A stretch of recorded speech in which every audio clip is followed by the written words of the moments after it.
Nanda classes. तो आज हम बात करने वाले हैं कि पार्ट 2 में जिससे हमारा मेरिट बनने वाला है उसमें हमको कौन सा सब्जेक्ट कितने मार्क्स का देखने को मिलेगा, कितना वेटेज उसका रहने वाला है।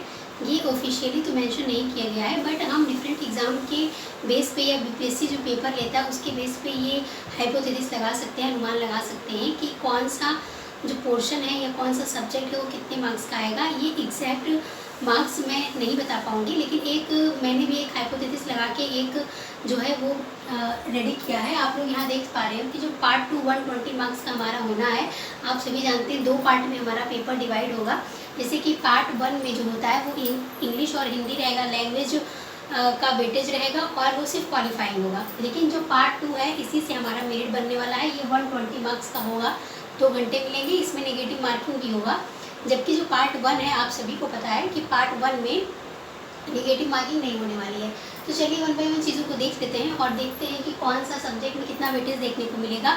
और अगर ये मतलब अच्छा लगा हो आपको एनालिसिस तो वीडियो को लाइक शेयर करिएगा, सब्सक्राइब जरूर करिएगा। देखिए मैथ का मैंने एक अनुमान लगाया है कि 20 मार्क्स का मैथ हर एग्ज़ाम में पूछा जाता है। तो बीपीएससी भी एटलीस्ट कम से कम 20 मार्क्स का तो वेटेज रखेगा। सेकेंड रीजनिंग देखते हैं। रीजनिंग का वेटेज टीचिंग एग्जाम में बहुत ज़्यादा नहीं हमको देखने को मिलता है। तो रीजनिंग का हम कह सकते हैं कि 10 मार्क्स का जो है वेटेज हमको देखने को मिल सकता है बीपीएससी के एग्ज़ाम में। क्योंकि टोटल मैथ 30 मार्क्स का आता है हर टीचिंग एग्ज़ाम में, तो इसलिए मैंने मैथ और रीजनिंग का मिला के 30 मार्क्स इंक्लूड कर दिया है।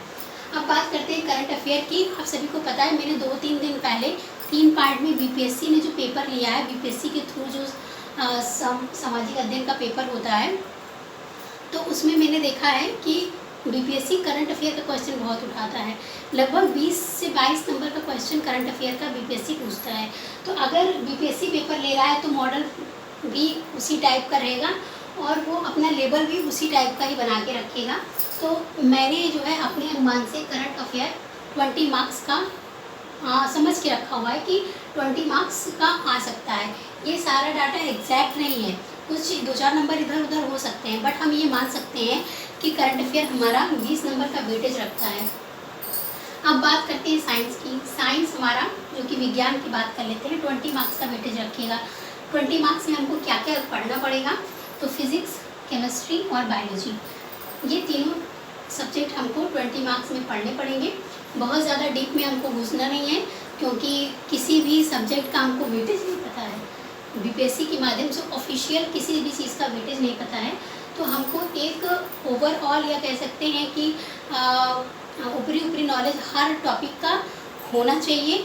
और अभी तक जो हम पढ़ते आ रहे हैं उसके बेस पे हम जो है इस एग्ज़ाम की तैयारी करेंगे, क्योंकि जो अदर स्टेट वाले बच्चे उनको तो बहुत कम मौका मिल रहा है। क्योंकि पहले तो ये था ना कि अदर स्टेट वाले वैलिड नहीं है, और जो बिहार के ही सीटेड अपीयरिंग बच्चे हैं उनको भी बाद में ही मौका मिला है। तो इसलिए बहुत ज़्यादा डीप घुसेंगे तो एक ही सब्जेक्ट में रह जाएंगे। तो इसीलिए सबका हमको एक अप्रॉक्स नॉलेज होना चाहिए ताकि हम क्वेश्चन को सॉल्व कर सकें। 4th पॉइंट पे डिस्कस कर लेते हैं सोशल साइंस, जो कि मैंने अपने कंसिडर से ये समझ कर रखा हुआ है कि ये 20 मार्क्स का वेटेज रखिएगा, जिसमें आपको हिस्ट्री, पॉलिटिक्स और इकोनॉमिक तीनों पार्ट इंक्लूड रहेगा। अब सोशल साइंस में ही हम ये बिहार जीके वाला पोर्शन देख सकते हैं कि जो हम बिहार जीके पढ़ रहे हैं, जो बिहार स्पेशल पढ़ रहे हैं, वो हमको कहाँ पूछेगा, कैसे पूछेगा। तो ये सोशल साइंस में ही हम कंसीडर कर सकते हैं कि ये 20 मार्क्स का जो सोशल साइंस रहेगा वो हमको बिहार जीके वाला पोर्शन वो हमको सीसी सोशल साइंस में ही देखने को मिलेगा। अब जो बात कर लेते हैं और 3 टॉपिक की जो कि दिया हुआ है, इंडियन नेशनल मूवमेंट, जियोग्राफी और इन्वायरमेंट। इसमें हम कह सकते हैं कि ये तीनों को मिला लिया जाए ओवरऑल। ऐसा नहीं है कि सब 10 मार्क्स का ही आएगा, बट किसी का वेटेज थोड़ा ज़्यादा हो सकता है, किसी का वेटेज थोड़ा कम हो सकता है।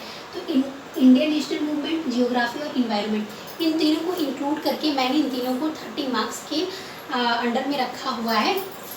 जैसा आप जानते हैं कि जियोग्राफी और इन्वायरमेंट ये काफ़ी हद तक सेम है, क्योंकि हमारे आसपास की चीज़ें ही तो इन्वायरमेंट का हिस्सा है ना। तो ये हम जियोग्राफी और इन्वायरमेंट को हम एक साथ रख सकते हैं। अब बात आती है इंडियन नेशनल मूवमेंट की, तो जैसे स्पेशली मेंशन किया गया है कि भारतीय राष्ट्रीय आंदोलन, तो ये हम 10 मार्क्स का देख सकते हैं। 10 मार्क्स या 5 to 7 मार्क्स का भी रहेगा, तो इसका वेटेज थोड़ा बढ़ सकता है। तो ऑल ओवर ये तीनों जो हमारा सब्जेक्ट है, या कह सकते हैं ये टॉपिक, ये सब्जेक्ट है, तो ये 30 मार्क्स अपने आप में समेट के रखेगा। तो ऑल ओवर पेपर 120 मार्क्स का है। पढ़ना कहाँ से है, ये क्वेश्चन बहुत ज़्यादा बना हुआ है, क्योंकि फ्रेंड्स देखिए, अभी तक पहले तो कभी एस्टेट हुआ नहीं है, या फिर शिक्षकों की भर्ती के लिए बिहार में कोई भी परीक्षा नहीं हुई है। फर्स्ट टाइम है, फर्स्ट टाइम पेपर होने जा रहा है।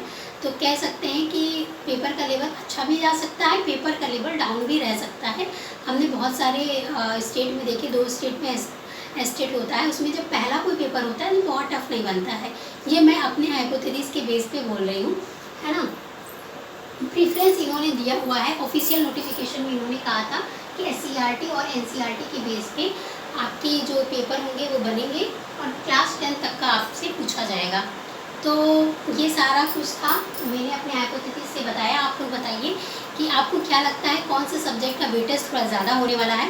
वीडियो अगर अच्छी लगी हो तो लाइक शेयर करिएगा, और फर्स्ट टाइम चैनल पे हैं तो सब्सक्राइब करिएगा। मिलेंगे नेक्स्ट वीडियो में, तब तक के लिए bye bye, take care, thank you guys, thank you for watching Vrinda classes.